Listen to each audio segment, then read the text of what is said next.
शुभ प्रभात सभी को। Good morning. नमस्कार। आज जो अगला भाग लेकर आए हैं, जो एक नया अध्याय है कक्षा 9 का, जिसका नाम है जीवन की मौलिक इकाई। जीवन की मौलिक इकाई। जीवन की मौलिक इकाई चैप्टर का नाम है। अब चैप्टर को सबसे पहले समझना है कि जीवन यानी सजीव, सजीव किससे बनते हैं। सजीव किससे बनते हैं, यानी जितने भी लिविंग थिंग्स होते हैं वो किससे बनते हैं। आपके इंफॉर्मेशन के लिए बता दूं कि जितने भी नॉन लिविंग थिंग होते हैं वो तो बनते हैं परमाणु के द्वारा। किसके द्वारा? एटम के द्वारा। और एटम की जो डिस्कवरी थी वो जॉन डाल्टन ने की थी। यानी जितने भी निर्जीव जो बनते हैं, इनकी जो स्मॉलेस्ट यूनिट होती है या संरचनात्मक या क्रियात्मक इकाई जो होती है वो एटम यानी परमाणु होती है। क्या होती है? परमाणु। यानी जितने भी निर्जीव बने होते हैं वो परमाणु के द्वारा बने होते हैं। तो मेरा जो प्रश्न है वो सजीव किससे बनते हैं, अगर बताते आपको पता है? अगर आपको पता है तो कमेंट बॉक्स में लिखिए, सजीव किससे बनते हैं। सजीव की संरचनात्मक और क्रियात्मक इकाई का नाम क्या है? सोचें और आंसर दें। मैं होप करता हूं आप उसका आंसर देंगे। सजीव जो बनते हैं नॉर्मली, या सजीव किससे बनते हैं, तो वो है कोशिका से।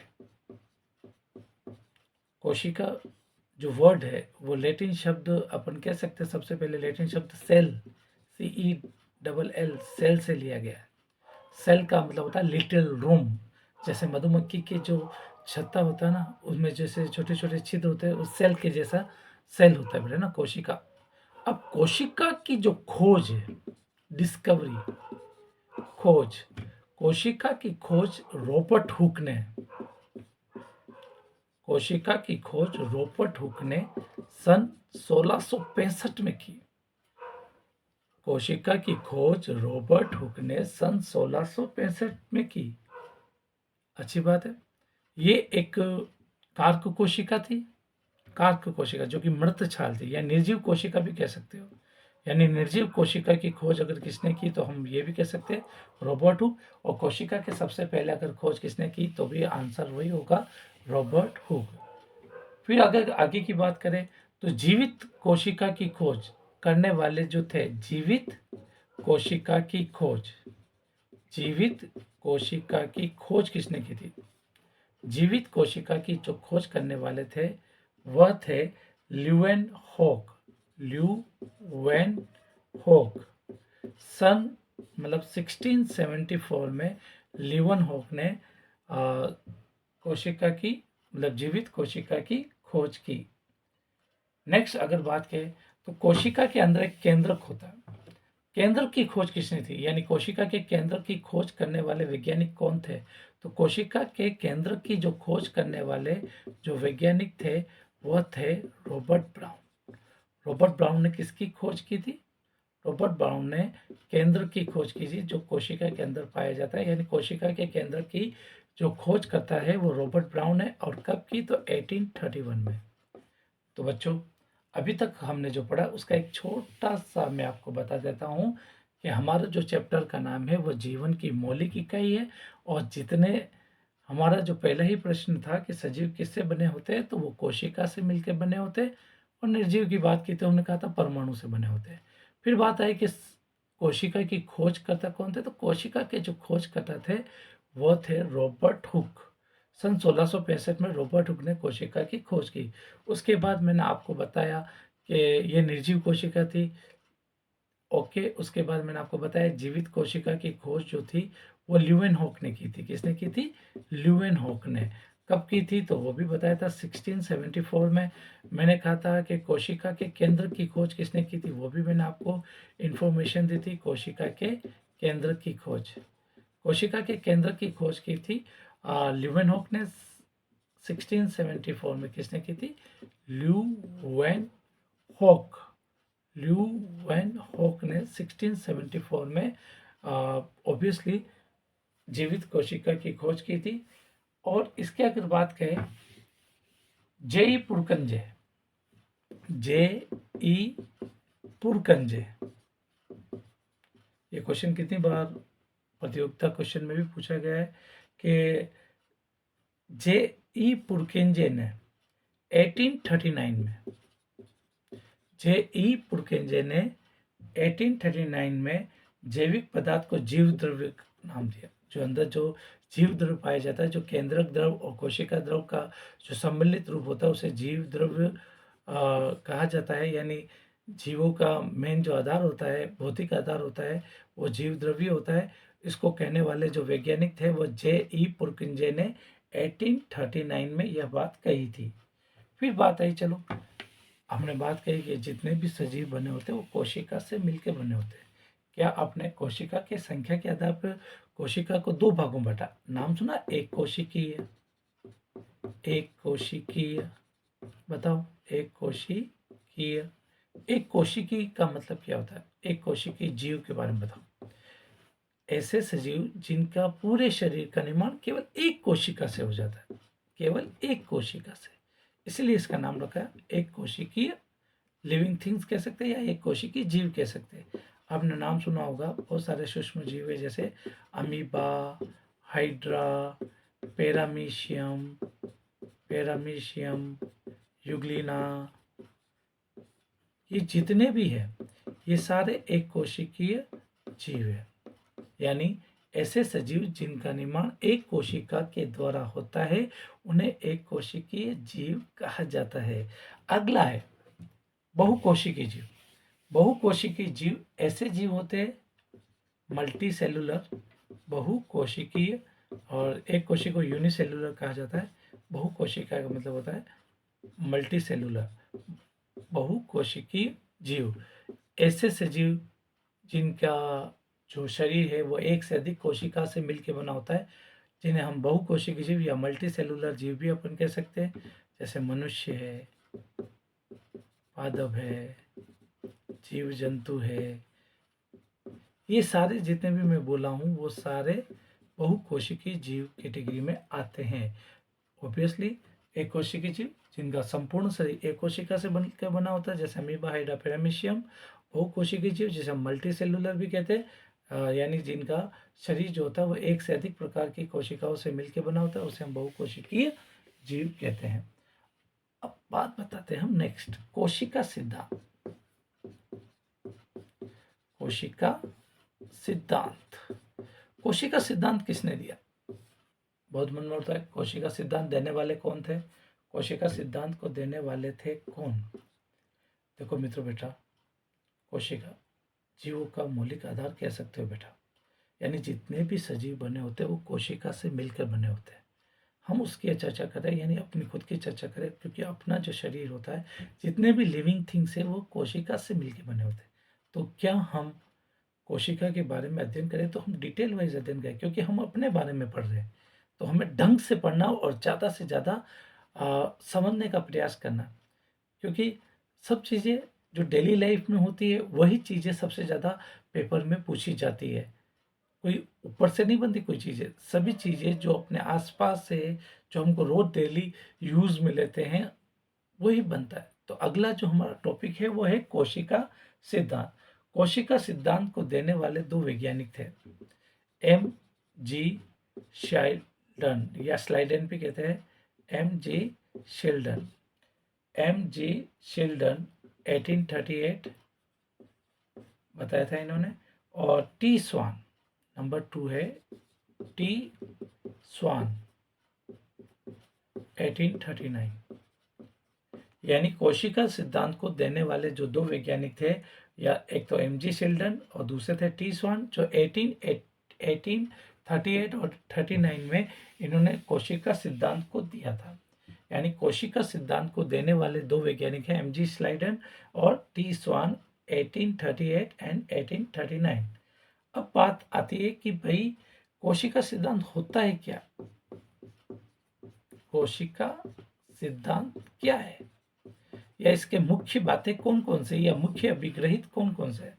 कोशिका सिद्धांत को देने वाले जो वैज्ञानिक थे वो एम जी शेल्डन और थियोडर स्वान थे। 1838 और 39 में कोशिका सिद्धांत को दिया। अब कोशिका सिद्धांत का मतलब ये है भाई, कोशिका के बारे में इन्होंने इंफॉर्मेशन क्या होते हैं, कैसे बनते हैं। तो पहला पॉइंट इन्होंने बताया था, यानी कि सभी पौधे तथा जंतु, सभी सभी पौधे तथा जंतु कोशिका से मिलकर बने होते हैं। सभी पौधे तथा जंतु कोशिका से मिलकर बने होते हैं। सिंपल सी बात है, यानी जितने भी लिविंग थिंग है वो कोशिका से मिलकर बने होते हैं, मिलकर बने होते हैं। पादप भी एक प्रकार का अगर देखा जाए तो वो भी लिविंग थिंग ही है। तो सभी पौधे तथा जंतु कोशिका से मिलकर बने होते हैं। पहली बात इसने कही थी। एक साइंटिस्ट था, उसके बारे में मैं बताना चाहूंगा, विर्चो। विर्चो ने अपनी बात इसी कोशिका सिद्धांत में जोड़ दी, और मतलब सिंपल सी बात है कि एमजी शेल्डन और टी स्वान ने उनकी बात को किया कि भाई नई कोशिकाओं का निर्माण पुरानी कोशिकाओं से होता है। प्रश्न याद आए कि नई कोशिकाओं का निर्माण पुरानी कोशिकाओं से होता है। नई कोशिकाओं का निर्माण किससे होता है? पुरानी कोशिकाओं के द्वारा होता है, विर्चो ने कहा था।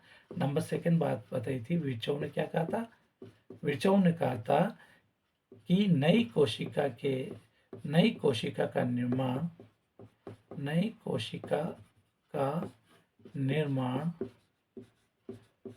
पुरानी कोशिका से होता है। नई कोशिका का निर्माण पुरानी कोशिका से होता है। तो बेटा दूसरा भी रही थी, हो गया आपको मैंने पहला बताया था, सभी पौधे और जीव जंतु जो होते हैं वो कोशिका से मिलकर बने होते हैं। और दूसरी बात विर्चोव ने कही थी, या जो कि कोशिका सिद्धांत का नंबर दूसरा पॉइंट है, कि नई कोशिका का निर्माण हमेशा पुरानी कोशिका से होता है। नई कोशिका निर्माण पुरानी कोशिका का द्वारा होता है। जीवों का जो आनुवंशिक आधार होता है, जीवों का आनुवंशिक आधार डीएनए होता है। जीवों का आनुवंशिक आधार क्या है? डीएनए, डीऑक्सीराइबोन्यूक्लिक अम्ल। जैसे हम कह सकते हैं कि जीवों का ये आनुवंशिक आधार होता है। और आपको बता दें बेटा कि इसी के आधार पर एक साइंटिस्ट 1940 में अगर कहा जाए कि इलेक्ट्रॉन सूक्ष्मदर्शी की खोज कब हुई? इलेक्ट्रॉन सूक्ष्मदर्शी की खोज, इलेक्ट्रॉन सूक्ष्मदर्शी की खोज कब हुई? तो 1940 में इलेक्ट्रॉन सूक्ष्मदर्शी की खोज जो हुई थी वो 1940 में हुई थी। 1940 में हुई थी। जय हिंद बच्चों। आज हमारा ये पहला भाग था कोशिका से संबंधित। एक बात आपको अच्छी तरह से अगर हम समझाने का प्रयास करें तो अच्छी तरह से समझे कि इंतजार करने वालों को सिर्फ उतना ही मिलता है जितना कोशिश करने वाले छोड़ देते हैं। यानी बेटा इंतजार नहीं करना, अब आपको लगातार पढ़ाई करना है। यानी कि कहने का अर्थ ये है कि इंतजार करने वालों को सिर्फ उतना ही मिलता है जितना कोशिश करने वाले छोड़ देते हैं। तो आपको पता है कि दिन रात जो इंसान अपने लक्ष्य के प्रति अगर जागरूक है तो उसे तो वो सफलता अवश्य मिलेगी जो उसको चाहिए। इसलिए इंतजार नहीं करना है। एक एक पल, एक एक दिन बहुत ही महत्वपूर्ण होता है। जब चला जाता है समय तब उसकी हमें कद्र होती है। इसीलिए आपसे निवेदन है, या आप अपने लाइफ में अगर आगे कुछ करना चाहते हो तो हमें अपने काम को बहुत अच्छी तरह से करना है।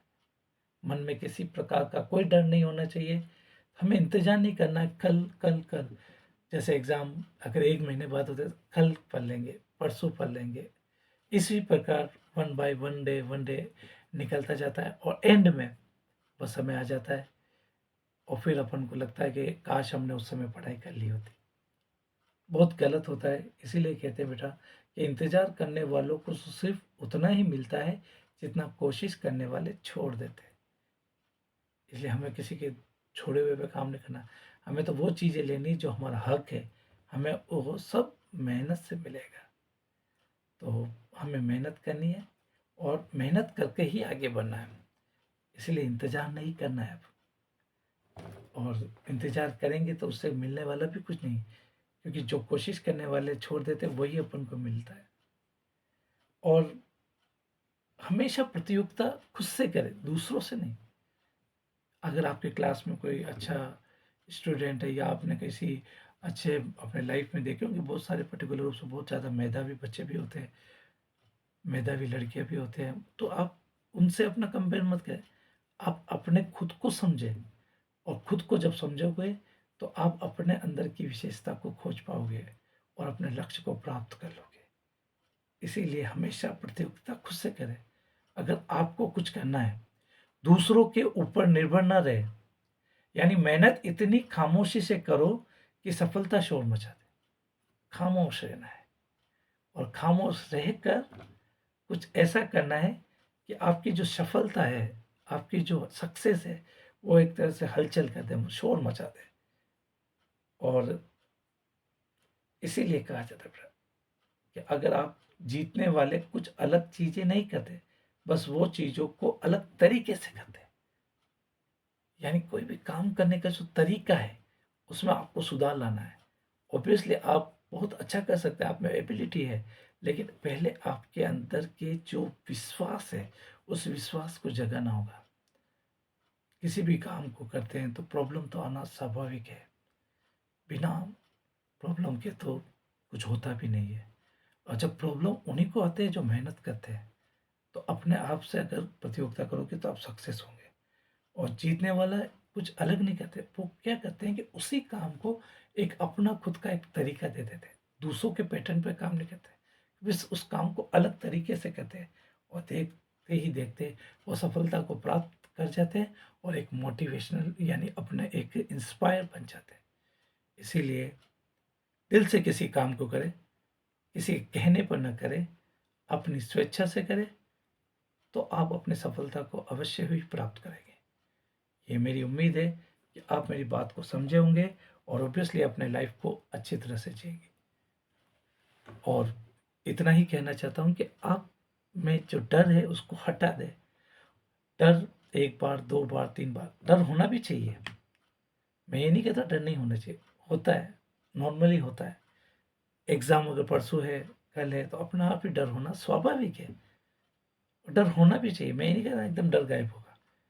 डर होता है तो हमें किसी से, मतलब कहने का मतलब कुछ काम करने की इच्छा होती है कि ये काम करना है, लेकिन डर को हमेशा रखना है।